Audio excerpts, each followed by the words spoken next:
رساله نهم در بیان بلوغ و حریت. بسم الله الرحمن الرحیم.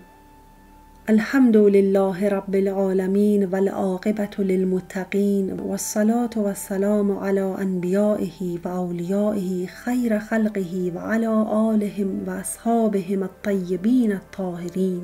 شکر و سپاس برای پروردگار همه جهانها و نتیجه خوب برای پرهیزگاران است و پشیمانی تنها برای ظالمان است. درود و سلام بر پیامبران و اولیاء او باشد که آنها بهترین مخلوقات او هستند و درود و سلام بر خاندان آنان و بر یاران پاکیزه و نیکوسرشت ایشان.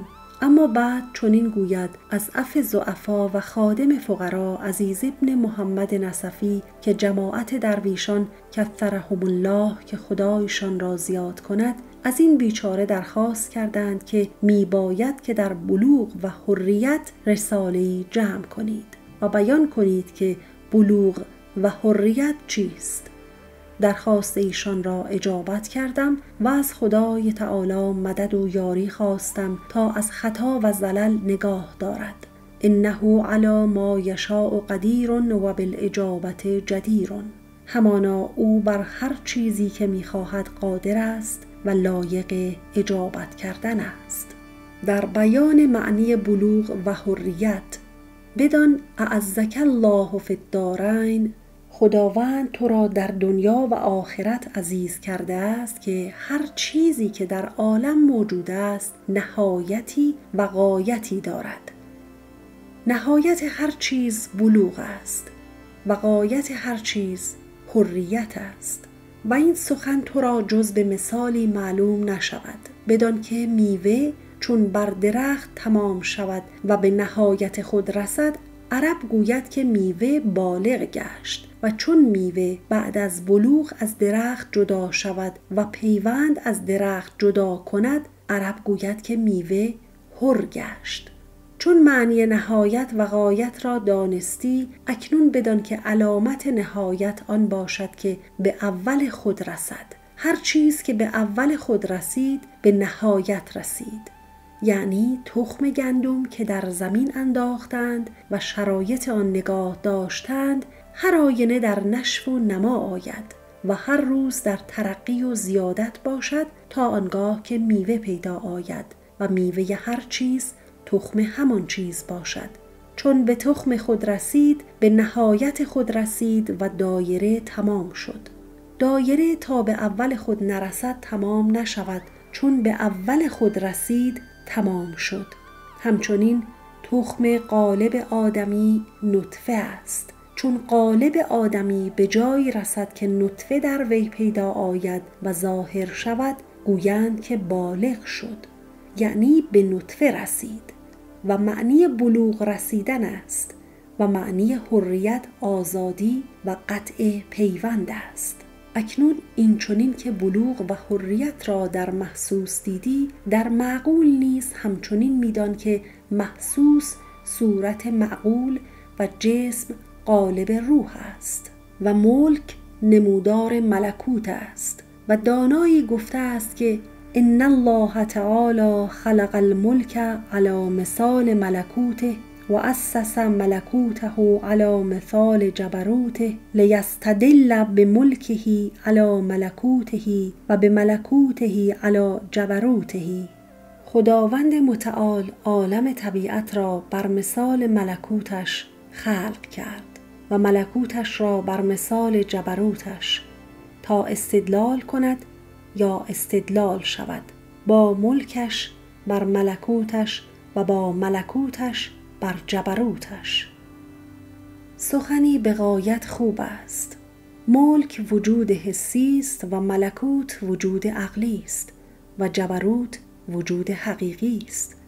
چون افراد ملک تا به اول خود نمی رسند و دایره تمام نمی کنند بالغ نمی شوند، پس افراد ملکوت نیز همچنین باشند تا به اول خود نرسند و دایره تمام نکنند، بالغ نشوند و افراد ملک چون به اول خود رسیدند و دایره تمام کردند و بالغ شدند، تا از آن دایره و مراتب آن دایره جدا نمی گردند و قطع پیوند نمی کنند، حر نمی شوند.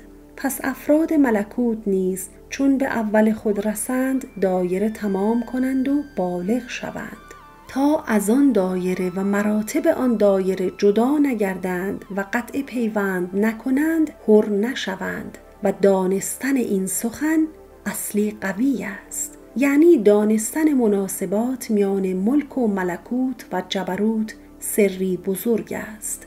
هر که بر این سر واقف شد، درهای علوم بر وی گشاده شد و عالم ملک و ملکوت و جبروت را چنان که هست دریافت. ای درویش، غرض ما از این سخن آن است که از بلوغ و حریت ملک استدلال کنی تا بلوغ و حریت ملکوت را بدانی. بعضی میگویند که تخم ملکوت تبایع است، از تبایع می آیند و باز به تبایع باز می گردند. و بعضی میگویند که تخم ملکوت عقل است، از عقل می آیند و باز به عقل باز می گردند. و بعضی میگویند که جمله از خدا می آیند و باز به خدا باز می گردند. منه بدأ و الیه یعود، از او آغاز می شود و به او باز می گردد.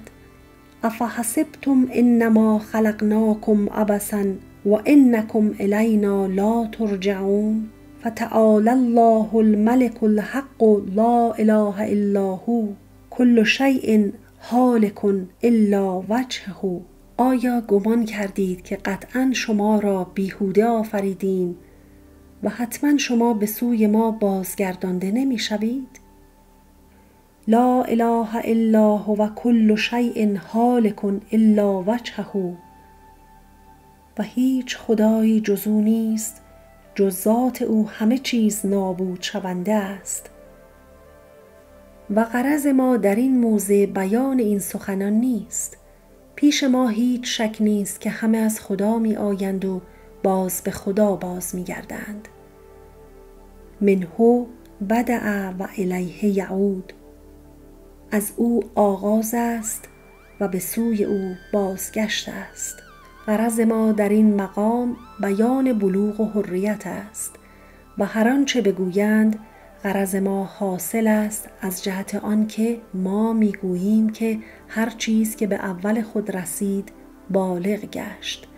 از بزرگی سؤال کردند که ما علامت النهایه، علامت پایان چیست؟ فرمود الرجوع الی البدایه، بازگشت به آغاز.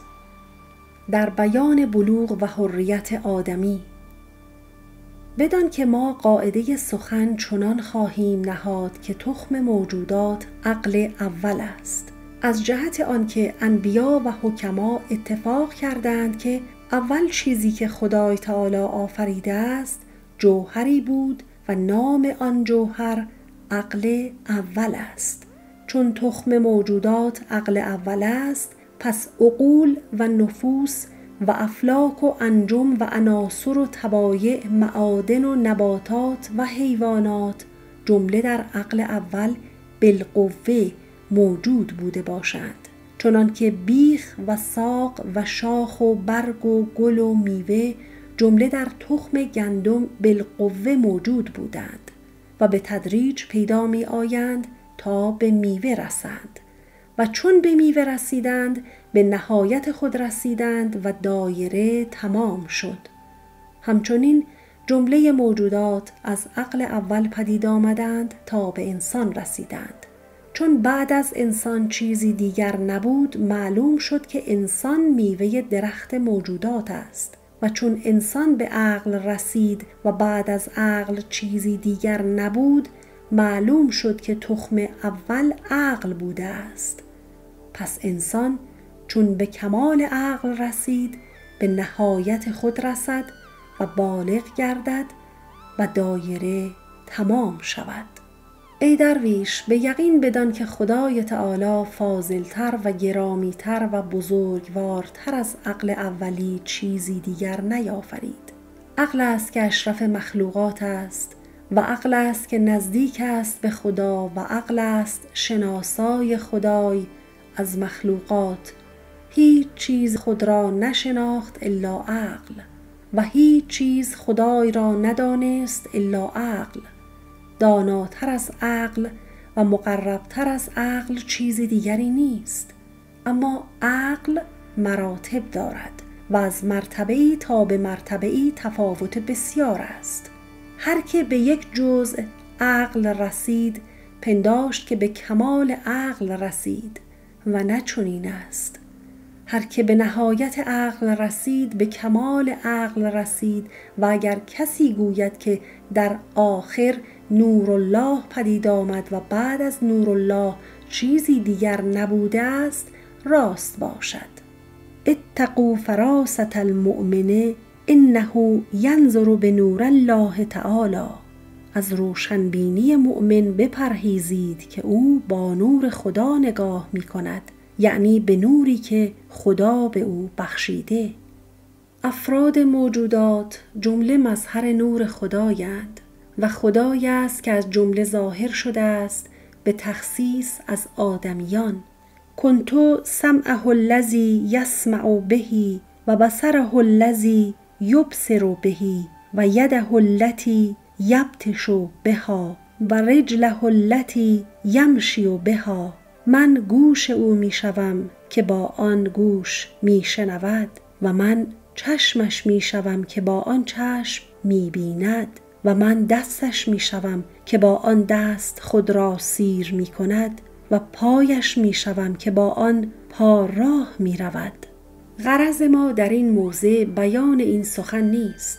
غرض ما از این سخن نظری بیش نیست تا بلوغ و حریت به فهم مردم برسد، تا سخن دراز نشود و از مقصود دور نمانیم. ای درویش، آن که به عقل اول رسید و بالغ گشت اگر از این دایره، یعنی از آنچه در این دایره است، جدا شود و قطع پیوند کند حر گردد و اگر جدا نتواند شد و قطع پیوند نتواند کرد بالغ شد اما حر نباشد. ای درویش، هرچه بود و هست و خواهد بود جمله در این دایره است و هیچ چیز از این دایره بیرون نیست و اگر این بالغ به چیزی از این موجودات بسته است و میخواهد نه آزاد است و هر که آزاد نباشد بنده باشد. مثلا اگر زر و زن میخواهد یا مال و جاه میخواهد یا باغ و بستان میخواهد یا خواجگی و وزارت میخواهد و یا پادشاهی و سلطنت میخواهد یا واعظی و شیخی میخواهد یا قضا و تدریس میخواهد یا قرب و ولایت میخواهد یا نبوت و رسالت میخواهد و مانند این، چون یکی از اینها میخواهد و بسته یکی از اینهاست نه آزاد است و هر که هیچ از اینها نمیخواهد و بسته هیچ از اینها نیست آزاد میتواند بود. ای درویش، آنچه ضرورت است نه از این قبیل است. مثلا اگر یکی به وقت حاجت به مبرز رود پیوند به رفتن مبرز ندارد. اگر یکی به وقت سرما به آفتاب رود پیوند به رفتن آفتاب ندارد و اگر یکی به وقت گرما به سایه رود پیوند به رفتن سایه ندارد و بسته هیچ از اینها نیست. و دلیل بر این که پیوند به اینها ندارد آن است که اگر ضرورت نشود هرگز به مبرز و آفتاب نرود و نخواهد که رود. پس وی به مبرز رفتن و به آفتاب نشستن نمیخواهد، اما به ضرورتش میباید رفت.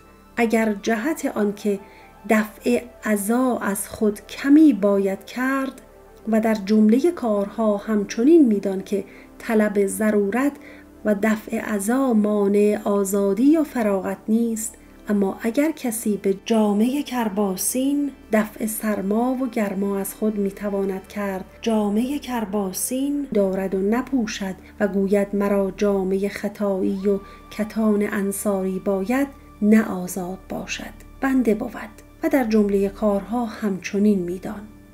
ای درویش، یکی را جامه کهنه بت بود و یکی را جامه نو بت باشد. آزادی آن است که او را هر دو یکی باشد.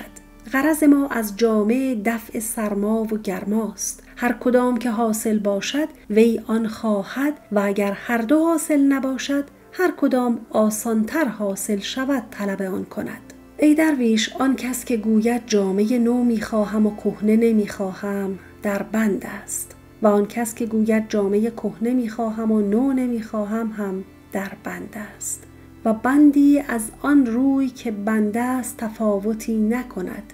اگر زرین بود یا آهنین هر دو بند باشد.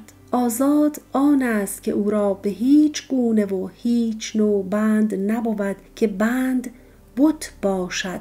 جمله بتان را شکسته بود و از همه گذشته باشد و دل را که خانه خداست از بتان پاک کرده بود. ای درویش، یک بت بزرگ است و باقی بتان کوچکند و این بت کوچک از آن بت بزرگ است و آن بت بزرگ بعضی را مال است و بعضی را جاه است و بعضی را قبول خلق است. باز از این بتان بزرگ قبول خلق از همه بزرگتر است و جاه بزرگتر از مال است. ای درویش، هر کاری که نه فرض است و هر کاری که سبب راحت دیگری نیست بر آن کار عادت مکن که چون عادت کردی آن کار بت تو گشت و تو بت پرست گشتی. مثلا یکی با خود قرار دهد که من بعد از خانه بیرون نیایم و یکی دیگر با خود قرار دهد که من بعد پیش کسی بر نخیزم و مانند این جمله بتانند. و کسی باشد که چندین سال بت پرست بود و همه روز عیب بت پرستان کند و نداند که همه روز بت می پرستد. هر که به کاری عادت کرده باشد و نتواند که آن عادت را براندازد باید که دعوی آزادی و فراغت نکند. ای درویش، تا این گمان نبری که آزاد را خانه و سرای نباشد و باغ و بستان نبود، شاید که آزاد را خانه و سرای باشد و باغ و بستان و حکم و پادشاهی بود. اما اگر پادشاهی به وی دهند شاد نشود و اگر پادشاهی از وی بستانند غمگین نگردد. آمدن پادشاهی و رفتن پادشاهی هر دو پیش او یکسان باشد و رد و قبول خلق هر دو پیش او یکسان بود. اگر قبولش کنند نگوید که من رد میخواهم و اگر ردش کنند نگوید که من قبول میخواهم. این است معنی بلوغ و این است معنی رضا و تسلیم. هر که دارد مبارکش باد. خاتمه این رساله. بدان که غرض ما در این رساله بیان بلوغ و حریت آدمی بود و به شرح گفته شد و بیان بلوغ اسلام و بلوغ ایمان و بلوغ ایقان و بلوغ عیان دیگران کردند و ما نیز در جایهای دیگر ذکر اینها کرده ایم، تکرار نکردیم. والحمد لله رب العالمین. تمام شد رساله 9.